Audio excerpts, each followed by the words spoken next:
And you've got private equity trusts such as RRT Capital, Pantheon International, which have been meaningful contributors to the fund. So how do you just assess the valuation risk then in private markets when you're considering these types of trusts? Yes, that's an interesting question, and it's one of those questions that keeps on coming. There's a lot of talk about valuations in private equity, lots of concerns.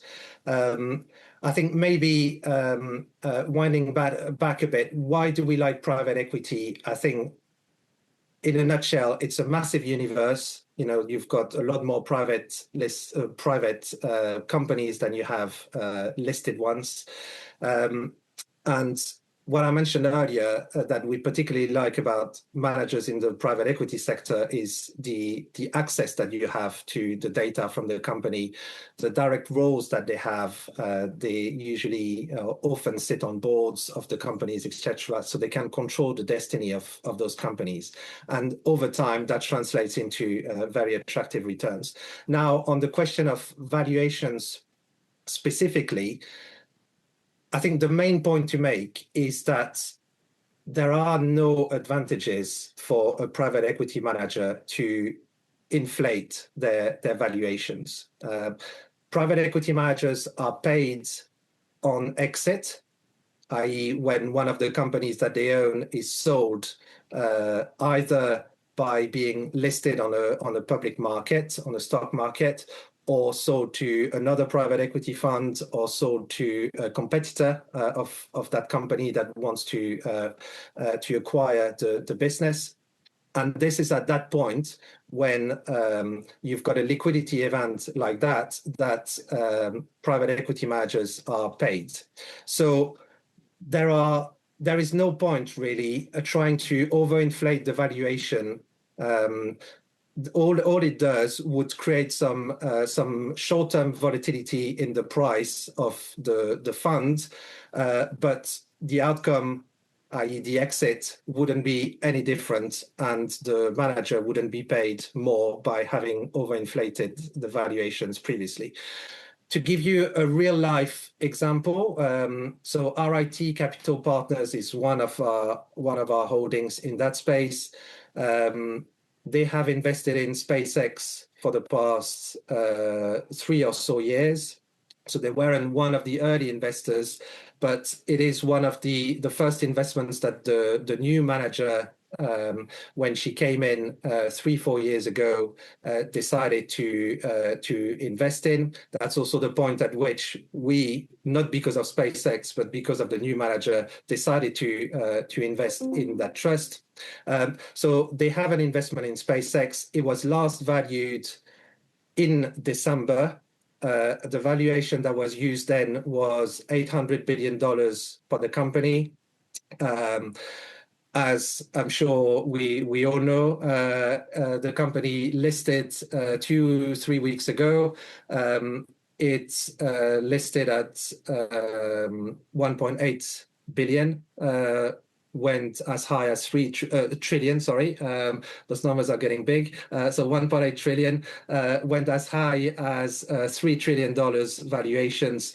Those are not fluctuations that we're seeing in the valuations of the trust yet. So we will see them now. Obviously, it's a listed company, so it will be up to the manager to decide whether they want to keep that company invested in or not, and then it will fluctuate day to day. But again, as a reminder, as of today, SpaceX is still valued at $800 billion on their book, versus don't know what it is today, but let's say north of $2 trillion valuations in the listed market. And we've got plenty of examples like that. They also have investments in OpenAI, for example, indirectly through one of their funds, and this is exactly the same methodology. So there again, final point that I would make, when I was saying in your first question that value investing doesn't mean boring. Those are ways that we find to access some of those themes, but with a significant margin of safety. If you can pick up an asset for 800 billion that is worth 2-3 times that, this is definitely almost the definition of value investing in my mind. And I wanted to come to AI. You just mentioned OpenAI, and earlier you had mentioned infrastructure. You also have some semiconductor exposure. And how do you kind of balance the AI growth story with I guess the risks of the supply chain disruption, but then also how do you access this theme in the fund? You've mentioned two things there, but is there a way that you approach AI when it comes to looking at these types of investments? So we look at everything from with valuation glasses. I don't know if it's a good analogy or not. Our exposure to we've got exposure to AI through private markets. There again to give us some margin of safety. Otherwise, even our exposure to semiconductors, which has picked up the baton from the pure AI plays over the past few weeks. It's been really interesting. The Mag 7 are now being called the Lag 7 because they've underperformed so much over recent weeks. So the market's focus has moved from the AI model developers, then is starting to get worried about the huge amount of money that they're spending to develop that infrastructure into data centers, etc. And is now taking the view that actually we don't know who are going to be the winners in the AI race, but we know that all that money is going somewhere, and a big part of where that money is going is in the semiconductor sector. And that's why semiconductors has been such a hot area. Our exposure to semiconductors is very limited. Where we've got exposure is through our emerging markets funds. Two in particular there. We've got Templeton Emerging Markets, and we also have Mobius Investment Trust.